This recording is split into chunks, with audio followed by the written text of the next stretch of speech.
Hi, Neil Gittleman here with Piano Bench Chat number 62, and that was a little bit of music by Philip Glass, his Etude number 2 for solo piano. And Philip Glass is on my mind this week because, well, it's always Nadia Boulanger week in my mind. I was thinking a lot about her this week, and Nadia Boulanger is someone that Philip Glass and I have in common. I've never met Philip Glass. I've conducted a few fragments of his music. I've always been interested in doing his Symphony number 9, which is a really grand and wonderful piece. I had this idea once of doing Glass's 9th Symphony and Beethoven's 9th Symphony in the same program. And it's a wonderful idea, except both pieces are a little bit too long to be played on the same night. But maybe someday I'll figure out a way to do that. But in any event, Philip Glass and I both studied with Nadia Boulanger I think about 12 years apart. He studied with her in the early and mid 1960s. I studied with her in the mid 1970s. And it always struck me that there was a connection there between her and Philip Glass's music. And it's interesting because early in Glass's career, when he was asked about his studies with Nadia Boulanger, he would kind of poo-poo them a little bit, emphasizing how strict she was and how difficult it was studying with her and how he wasn't really doing what he wanted to do. He wanted to be composing. She wanted him to be writing counterpoint and harmony. But in more recent years, as he's gotten older and perhaps a little bit wiser, with a little more perspective, Philip Glass has begun to really give a lot of credit to Nadia Boulanger for forming him as a composer and even for giving him some of the ideas he used in his music. This is a little excerpt from a French documentary about Philip Glass. He'll be speaking English, but that's why there are French subtitles on the screen. I went to Paris feeling that I was fairly educated. You have to remember, at 25, I had a master's degree from Juilliard, which is not a small school. It's considered a very good school in this country. And within minutes of meeting Mademoiselle Boulanger, I discovered that I wasn't well educated at all. Her idea was that the style, a personal style, let's put it that way, would be based on a solid technique. That was not possible to have a voice in music without a technical basis. So that meant redoing completely studies in harmony, counterpoint analysis. So it was a very intense period, and at the end of that, I had acquired a kind of technical ease, which I didn't have before.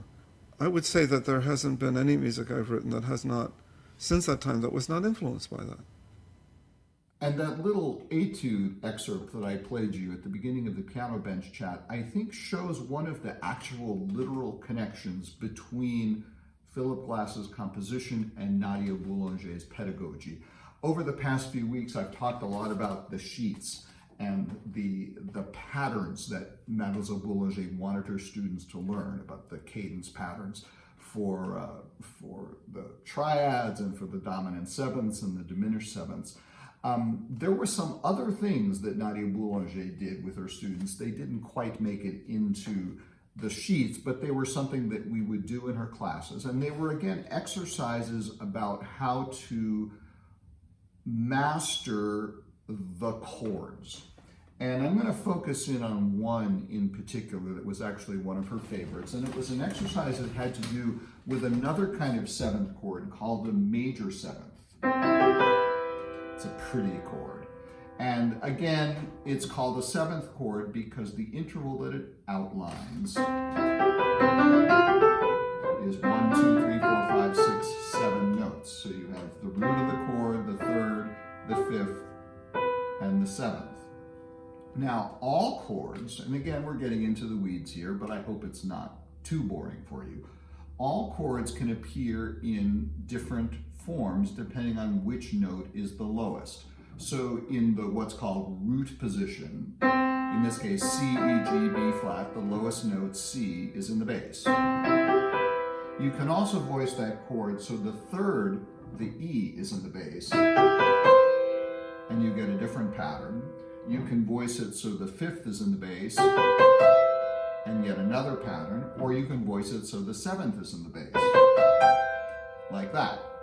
So in order to master those various what are called inversions of the seventh chord, Mademoiselle Boulanger came up with this exercise, and she would always describe it to students. I mean, those of us who had heard the explanation, we knew what it was, but new students were always confounded because she would say, build a seventh chord, root position, first inversion, second inversion, third inversion, bass going chromatically, go. And what that means is that you would play a pattern where the bass line would move up in half steps and then down.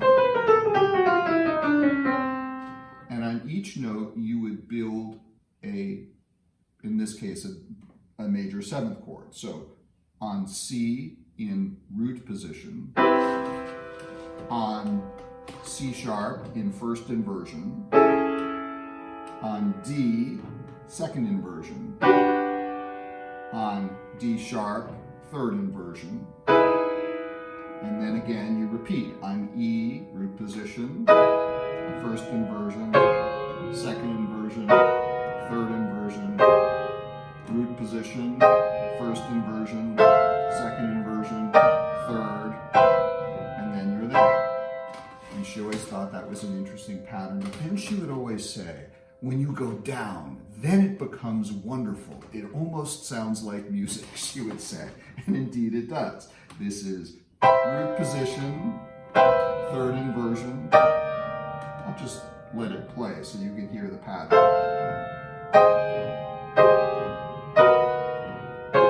It really is pretty. I'm getting lost. Here we are. And you didn't just play them as chords, she would also have you play them as arpeggios. So that pattern would be like this. And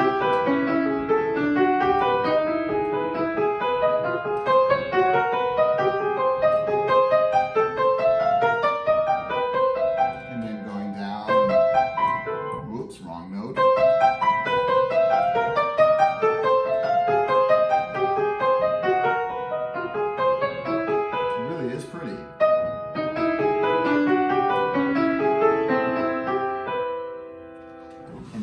Say, and someday, someone will take that silly little pattern and make it into a piece of music.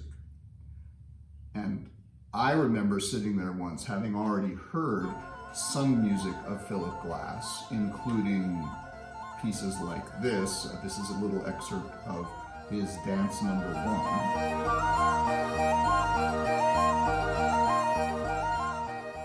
And I would think to myself, well, Mademoiselle, actually somebody already has written music based on ideas like that. And Philip Glass has never said, I got the idea of all these arpeggios from Nadia Boulanger. But those of us who studied with Mademoiselle, we're pretty sure that's where he got them. And that little etude that I started out by playing has that major seventh chord exercise all over it. It begins, well, that's there it is, right there in that descending version of the exercise. And then he goes to a minor seventh chord, and there was an exercise for the minor sevenths too. And then another major seventh chord.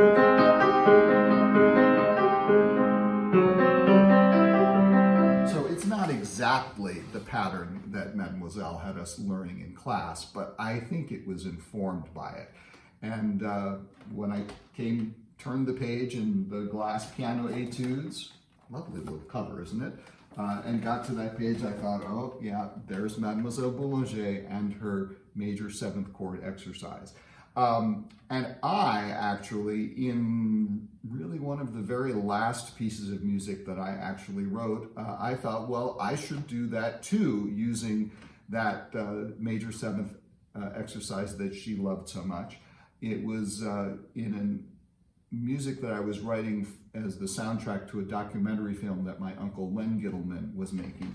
And in the final section of the soundtrack, I used this chord progression, which is lifted, at least in spirit, from that exercise.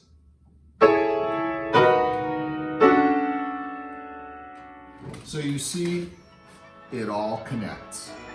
Hope you have a wonderful week, and I'll see you next week for Piano Bench Chat number 63.